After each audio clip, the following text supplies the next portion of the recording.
Clara Bennett arrived at a lakeside hotel in Italy to organize her younger sister's wedding. Everything had to be perfect. Then she discovered the groom's best man was Nathan Brooks. Clara had met him once before at the engagement party, where he criticized her schedule, moved her decorations, and called her slightly controlling. Nathan remembered the evening differently. "You tried to organize the way I carried chairs. You were carrying them incorrectly." "They were chairs, Clara." Before they could argue further, Sophie announced that the hotel had accidentally given Nathan's room to another wedding party. There was only one remaining suite. It had 2 bedrooms. Clara stared at Nathan. No. Nathan picked up a suitcase. "I promise not to carry any furniture without permission." Sharing the suite was less terrible than Clara expected. Nathan woke early, made excellent coffee, and never complained when she filled the living room with flowers, seating charts, and ribbon samples. During the day, they worked together preparing the wedding. Nathan repaired a damaged ceremony arch. Clara reorganized the reception after a supplier canceled. They still argued, but the arguments became easier. One evening, Nathan found Clara asleep over her laptop. He covered her with a blanket and finished labeling the guest gifts himself. The following morning, Clara discovered everything arranged perfectly. "You followed my instructions," she said. Nathan handed her coffee. "I can be trained." For the first time, she laughed with him instead of at him. During the wedding rehearsal, Sophie realized she had forgotten to arrange partners for the bridal party entrance. Clara was paired with Nathan. "You only have to walk beside him," Sophie said. Nathan offered Clara his arm. "She makes everything sound romantic." At the reception rehearsal, the musician began playing the couple's first dance song. Nathan held out his hand.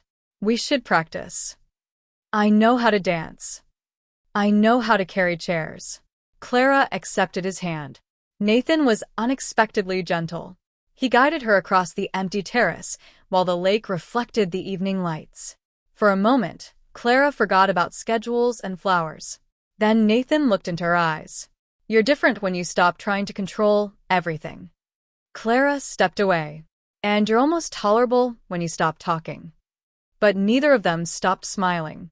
2 days before the wedding, a storm destroyed the outdoor reception decorations.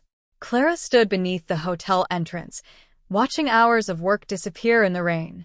"We can't rebuild everything in time," she said. Nathan removed his jacket. "Then we build something different." He gathered the wedding party, hotel staff, and local suppliers. Together, they transformed an unused glass conservatory into a new reception venue. Nathan designed wooden flower stands from leftover materials. Clara filled the room with candles, greenery, and white roses. They worked until sunrise. When the final candle was lit, Clara looked around in disbelief.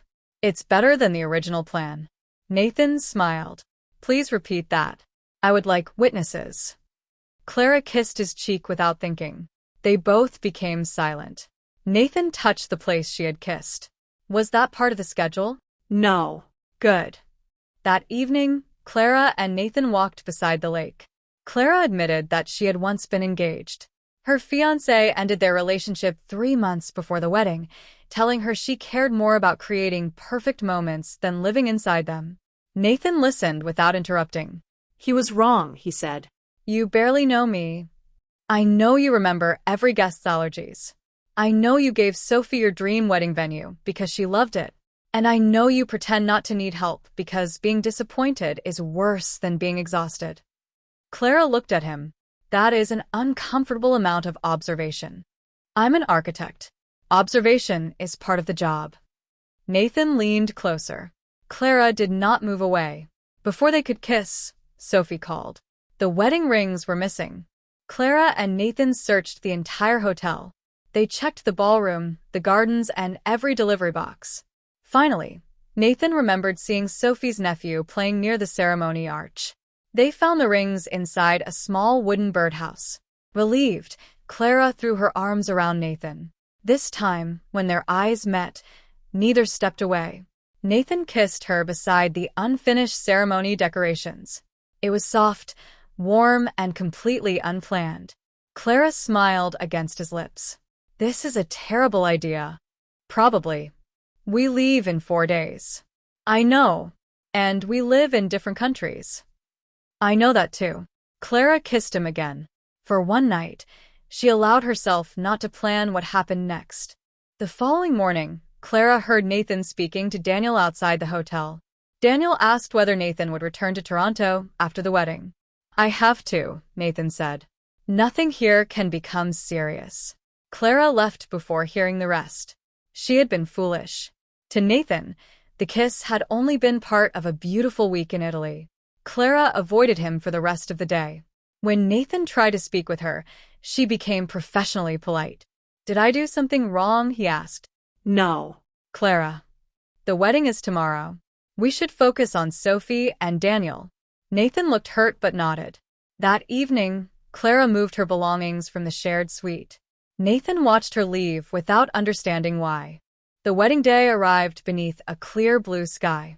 Sophie walked toward Daniel through the glass conservatory Clara and Nathan had rebuilt.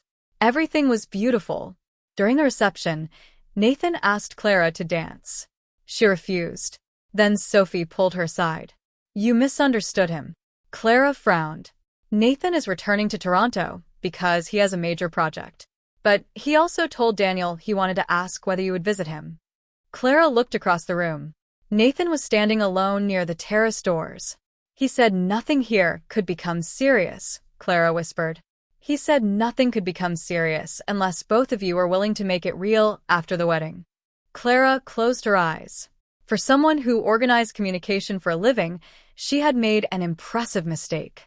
But when she turned around, Nathan was gone. Clara found Nathan's note inside their suite. He had left for the airport early. She borrowed the hotel manager's car and reached the terminal minutes before boarding began.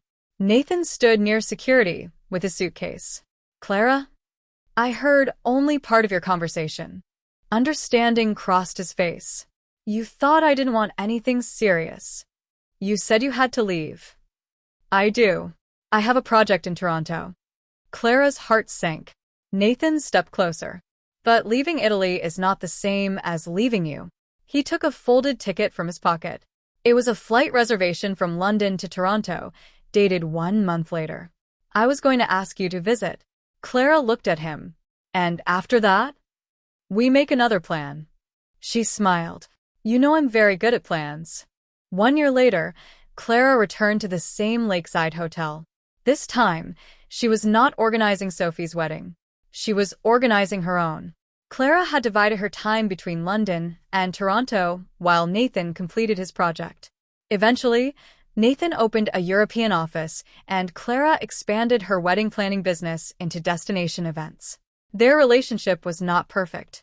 They argued about furniture, schedules, and how many cushions a sofa required. But neither walked away when plans changed. Before their ceremony, Nathan found Clara checking the flowers for the 3rd time.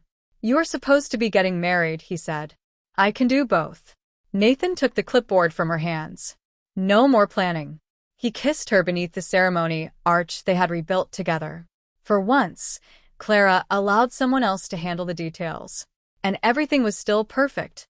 If you enjoyed Clara and Nathan's story, subscribe to Velvet Tales and leave a like to support the channel. Tell us in the comments, would you have followed Nathan to the airport? And if you would like to support the creation of more romance stories, you can donate any amount through our Buy Me a Coffee page.